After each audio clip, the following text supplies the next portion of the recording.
एरंडोली जिल्हा परिषद आणि पंचायत समितीच्या उमेदवारांचा आमदार सुरेशभाऊ खाडे यांच्या हस्ते प्रचाराचा नारळ फुटला। विरोधकांकडे विकासाचा कोणताही अजेंडा नाही, विकासासाठी पैसे कुठून आणणार आमदार सुरेशभाऊ खाडे। एरंडोली जिल्हा परिषद व पंचायत समिती मतदारसंघातील भाजपाच्या उमेदवारांच्या प्रचाराचा नारळ आज आमदार सुरेशभाऊ खाडे यांच्या हस्ते फोडण्यात आला। एरंडोलीचे ग्रामदैवत जानवी देवी मंदिराच्या पटांगणात श्रीफळ वाढवून या प्रचाराची अधिकृत सुरुवात करण्यात आली। यावेळी जिल्हा परिषदेसाठी उभारलेल्या भाजप उमेदवार सौ जयश्री तानाजी पाटील आणि पंचायत समितीसाठी उभारलेल्या उमेदवार सौ मनीषा रामगोंडा पाटील उपस्थित होत्या। प्रचार शुभारंभाच्या सभेत बोलताना आमदार सुरेशभाऊ खाडे म्हणाले की मिरज तालुक्यात गेल्या अनेक वर्षात कोट्यावधी रुपयांची विकास कामे करण्यात आली आहेत।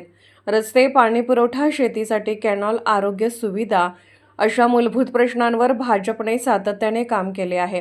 अपघातग्रस्त कुटुंबांना तात्काळ मदत देण्याचा प्रयत्नही आपण केला असल्याचे त्यांनी सांगितले। पुढे बोलताना त्यांनी एरंडोलीतील जलजीवन मिशनमधील कथित घोटाळ्याचा मुद्दा उपस्थित केला।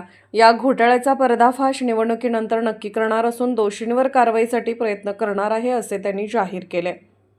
विरोधी पॅनलवर टीका करताना ते म्हणाले, विरोधकांकडे विकासाचा कोणताही ठोस अजेंडा नाही, विकासासाठी पैसे कुठून आणणार हे त्यांनी आधी जनतेला सांगावे अशी विरोधकांवर तोफ डागत टीका केली। तर तिन्ही भाजप उमेदवारांना विजयी करण्याचे आवाहनही त्यांनी यावेळी केले। यावेळी पॅनल प्रमुख तानाजी पाटील, माजी सभापती आनंदराव भोई, सभापती, उपसभापती शालन भोई, ग्रामपंचायत सदस्य, युवा नेते तसेच भाजपचे शेकडो कार्यकर्ते मोठ्या संख्येने उपस्थित होते। एरंडोलीतील प्रचार शुभारंभानंतर भाजप पॅनलने खंडेराजुरी येथे जाऊन तेथेही प्रचाराचा शुभारंभ केला। दोन मतदान टाकायचा तुम्हाला अधिकार आहे। कमळ आपलं चिन्ह आहे। एक जिल्हा परिषद सदस्याचं जयश्री तानाजी पाटील यांचं चिन्ह कमळ आहे। त्याच्यासमोरचं बटन दाबून सेवा करण्याची संधी द्या। पंचायत समितीला आपल्याच गावामधल्या पाटील मॅडम आहेत, त्यांचं कमळ चिन्ह आहे, त्यांच्या चिन्हासमोरचं बटन दाबून या ठिकाणी आपली सेवा करण्याची संधी द्यावी आणि आदरणीय भाऊंचा हात बळकट करण्यासाठी आपल्याला चांगल्या पद्धतीने ताकदीनं कामाला लागायचं आहे। ह्या सगळ्या गोष्टी सांगत असताना आज आपण बघतोय केंद्रात भाजप आहे, राज्यात भाजप आहे, परवा नगरपालिका, नगरपंचायती, महापालिका झाल्या, याच्यामध्ये सुद्धा भाजप मोठ्या प्रमाणामध्ये आलेलं आहे आणि आता ज्या काही ह्या 12 जिल्हा परिषद लागल्या त्याच्यामध्ये सुद्धा चांगल्या पद्धतीनं भाजप आल्याशिवाय राहणार नाही। आपल्याला इथंच थांबायचं नाही। आदरणीय भाऊंना आपल्याला पुन्हा पालकमंत्री झालेला आपल्याला बघायचं आहे आणि ते पालकमंत्री पद पुन्हा मिळायचं असेल तर या ठिकाणी आपल्या जी काही मिरज विधानसभा मतदारसंघामध्ये जेवढे गट आहेत, जेवढे जिल्हा परिषद सदस्य आहेत तेवढे निवडून द्यायचे आहेत, तरच आपल्याला त्या ठिकाणी भाऊंना पुन्हा मंत्रिपदाच्या रूपात बघायचं आहे आणि भाऊ मंत्री झाले पुन्हा कामाला, विकास कामाला झपाटा लागायला काय फार अडचण येणार नाही।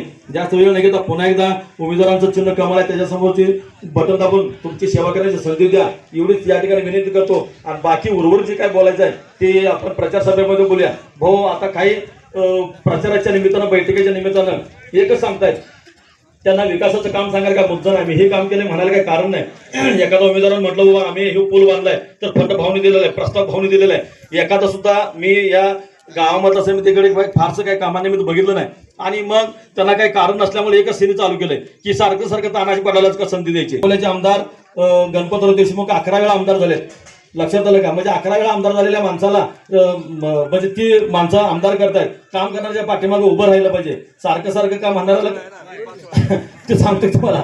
या ठिकाणी भाऊच्या बाबतीत जर बघितलं तर भाऊ पेरलाय, जतला आमदार झाले, पुणे तर 4 वेळा आले, म्हणजे मतदारसंघामधले नसताना सुद्धा या ठिकाणी तळहाताच्या फोडाप्रमाणे जपण्याचं काम आदरणीय भाऊन केलेलं आहे आणि अशा भाऊंचा हात बळकट करण्यासाठी आपल्याला ताकदीनं या ठिकाणी कामाला लागावं लागणार नाही। कुठेही घाबरायचं काही कारण नाही, भाऊ आपल्या पाठीमागे आहे। जास्त वेळ न घेता पुन्हा एकदा कमळाच्या चिन्हासमोरचं बटन दाबून या ठिकाणी तुमची सेवा करण्याची संधी द्या, एवढी विनंती करतो आणि इथंच थांबतो। जय हिंद, जय महाराष्ट्र।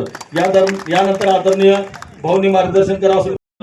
जिल्हा परिषद पंचायत समितीच्या निवडणुकीच्या माध्यमातून आम्ही एरंडोली गटामध्ये आज एरंडोलीचे कुलस्वामी जानवी देवी ह्या मंदिरातून आम्ही प्रचार सुरू केलेला आहे। आज ह्या प्रचाराला सगळे उमेदवार, सर्व नागरिक बंधू बहिणी सगळे इथे उपस्थित राहिलेले आहेत, मोठ्या संख्येने इथे उपस्थित दाखवलेले आहे आणि त्यामुळं निश्चितच ह्या गाव, सलगरे गाव असेल, हे गाव असेल, मोठी गाव असतील, चिपूर असेल, बाकी तिंगवाडी असेल, बाकी सगळी गावं, जवळजवळ 8 गावं ह्या गटात आहे आणि 8 गावामध्ये चांगला रिस्पॉन्स पडतो। रिस्पॉन्स ह्यासाठी की माध्यम चांगलं आहे की प्रत्येक गावामध्ये करोड रुपयाची कामं झाली। आज मी तुम्हाला लिस्ट देतो की मी छापायची ही लिस्ट जवळजवळ ह्या गटामध्ये आत्तापर्यंत 2009 ते 2025 ह्या अखेर 216,95,94,94,000 रुपये मी दिले. बरोबर आहे, ही लिस्ट आहे प्रत्येक गावाच्या कामाची लिस्ट आहे. आणि एवढे जर पैसे मी दिले असेल तर विकास झाला असेल गावचा. हे आपण आलेले पूल आहेत हे कुणी मला निवेदन दिलं नव्हतं, पण ही अडचण मी लक्षात घेऊन हे दोन्ही पूल मी बांधून घेतले. त्यासाठी पैसा आणला आपण. गावातले रस्ते झाले, गावाला गाव जोडणारे रस्ते झाले, पाण्याच्या स्कीम जलजीवन मशीनच्या स्कीमचा मी सांगू इच्छितो की मला असं ऐकायला मिळालं की हे जलजीवनच्या स्कीमचा घोटाळा इथं झाला आहे मोठा. इलेक्शन झाल्यानंतर ह्या घोटाळ्याला निश्चित पर्दाफाश केला जाईल त्याचा, आणि ज्यांनी हे केलं असेल, ज्यांनी झालं असेल त्यांच्यावर कडक कारवाई केली जाईल हे मी आज सांगतो. तर ह्या दृष्टिकोनातून आपण काम करत असताना आपण हेच मागतो, विकास करून मतदान मागतो. आम्ही आश्वासन देऊन मतदान मागायला आलेलो नाही आहे. आम्ही तुम्हाला विकास केला आहे, पैसा दिला आहे, विकास झाला आहे, विकास समोर तुमच्या डोळ्यासमोर आहे. मग तुम्ही मतदान करताय कोणाला? आता आले तर हे आम्ही करू, ते आम्ही करू, ते आम्ही करू, आणि हे बाकीचे आहे ते पैसा कुठून आणणार आहे ते? आणि हे आता पॅनल उभा राहिले ह्यांचे नेते आहेत हे, ह्यांच्याकडे तर कुठं पैसा आहे, कुठून आणणार आहे ते पैसे? तर ह्या अडचणी आहेत सगळ्या. विकास थांबवू नका, विकासाला गती द्या. त्यासाठी भाजपच्या चिन्हावर बटन दाबून आमच्या सगळ्या उमेदवारांना आपण विजयी करा एवढीच मी आपल्याला सांगतो. आमचे उमेदवार आहेत सौ जयश्री तानाजी पाटील ह्या सलगरमध्ये जिल्हा परिषद उभे आहेत, सौ मनीषा रायगोंडा पाटील हे आमच्या इथल्या पंचायत समितीचे आहेत, आणि बेळंकीचे आहेत आमचे कोरे सर आहेत. कोरे सरांच्या त्याच्या माध्यमातून असे तगडे उमेदवार आम्ही इथं दिले आहेत. त्यांना आपण 5 तारखेला कमळाच्या पुढचं बटन दाबावं. जनतेला विकास पाहिजे, माणूस हाकेला ओ देणारा पाहिजे, सुखादुखात साथ देणारा माणूस पाहिजे. ही जनता ओळखते, कुणी काही करून चालणार नाही. माझ्या विधानसभेला पण सगळे पक्ष एकाजागी झाले, भाजप विरुद्ध सगळे ताकदीनं लागले कामाला, पण तरी पण जनतेनं साथ दिली. 37,000 लीडनं आपण इथं आलो. आज नगरपालिका बघितलं तरीसुद्धा जनतेनं साथ दिली आपल्याला. सगळे मिळून 39 आहेत, आणि आम्ही फक्त 41 आहे. म्हणजे हे दिलेला आशीर्वाद आहे, जनतेने दिलेला आशीर्वाद आहे. त्यामुळे जनता विकासाच्या मागं राहील. जिथं विकास होतोय तिथं जनतेनं मागं राहायचंच आहे, नाहीतर आपल्या पायावर आपण दगड मारून घेऊ अशी एक अवस्था तयार होईल. त्यामुळं विकास थांबवू नका, विकासाला गती द्या, आणि निश्चितच कमळाला निवडून द्या एवढीच विनंती माझी. भाजपचे अधिकृत पदाधिकारी तर ते निघाले असतील, गेले असतील तर ताबडतोब त्यांच्यावर कारवाई होईल. मंदिर हे आमच्या क गटात आहे. क गटातून ह्याला पैसा द्यायची व्यवस्था केली होती आपण. बाकीचं ग्रामस्थांच्या वर्गणीतून, बाकीच्या देणग्यातून हे आम्ही कामं आता इथंपर्यंत आणलेलं आहे. पण सगळ्यांचा आग्रह आहे की ब गटात घेऊन, जसं बाकीच्या गावांना आपण 5-5 कोटी दिले, 3-3 कोटी दिले, तसं आमचं जानरा देवीच्या पण मंदिराला मान मिळायला पाहिजे. हे जिल्हा परिषद कार्यक्रम संपल्यानंतर निश्चितच आम्ही हे प्रकरण आता कुठं आहे बघून ब गटात ह्या मंदिराला घेऊन आम्ही निश्चितच त्यासाठी 5 कोटीची व्यवस्था करू.